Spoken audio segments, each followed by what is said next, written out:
Hi friends, today we're going to do my less than 10-minute writing exercise that will improve your writing by expanding your vocabulary. I've selected 3 words for us to play around with our writing. We're going to use each one of these words in a sentence so we can better understand them by putting them into context.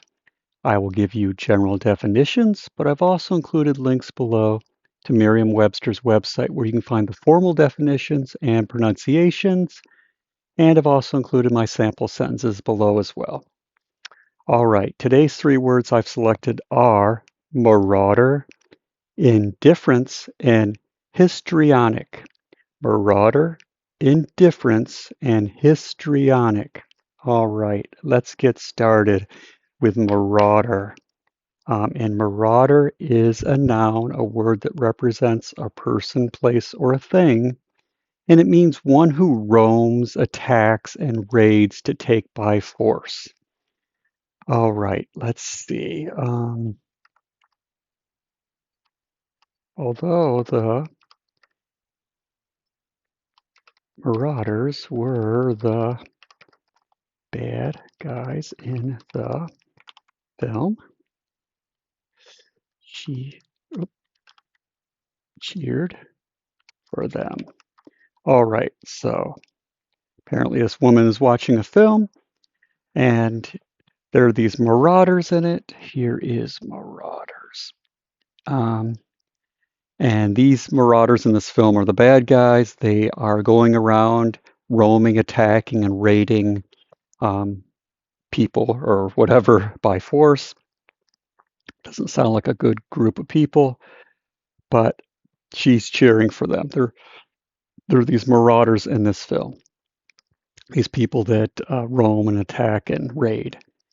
All right, let's move on to indifference. And indifference is a noun, a word that represents a person, place, or a thing, and it means absence of compulsion towards something.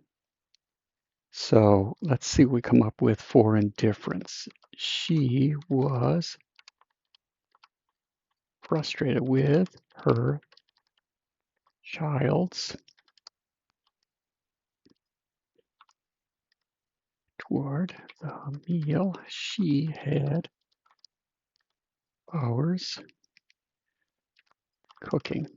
All right, she was frustrated with her child's indifference toward the meal she had spent hours cooking.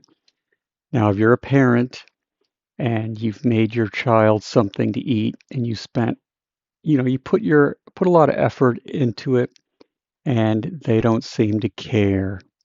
That's what indifference is. There's an absence of any kind of emotional reaction or compulsion towards something, indifference. So in this case, we're describing, again, indifference is a noun.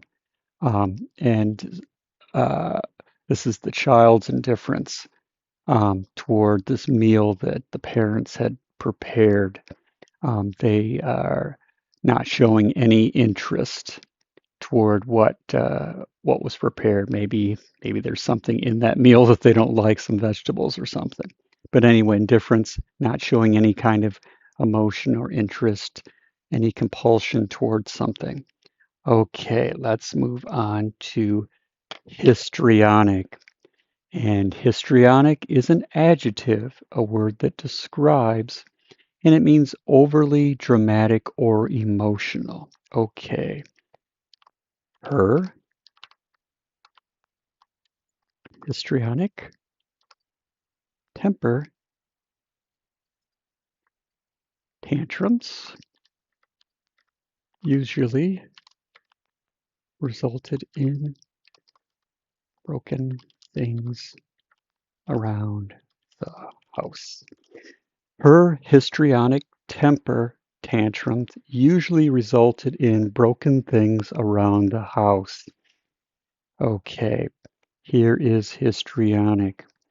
And again, histrionic means overly dramatic or overly emotional. And what are we describing?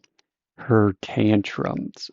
Histrionic, again, is an adjective. We are describing the types of tantrums she has. And temper is also an adjective describing the type of tantrums. But in this case, histrionic is the word we're using and talking about. It means overly emotional, these type of tantrums. Um, this girl or woman is throwing, and probably a child who's frustrated or whatever, or angry about something. Uh, these histrionic throwing these overly emotional tantrums and breaking things, which is not a good thing. Okay. Anyway, three wonderful, interesting words: marauder, indifference, histrionic. If these words are unfamiliar to you, play around with them in sentences and make them part of you so they're accessible to you when you write. If you enjoyed this writing exercise, please like and subscribe. Thank you for watching, and I hope you have a wonderful rest of your day.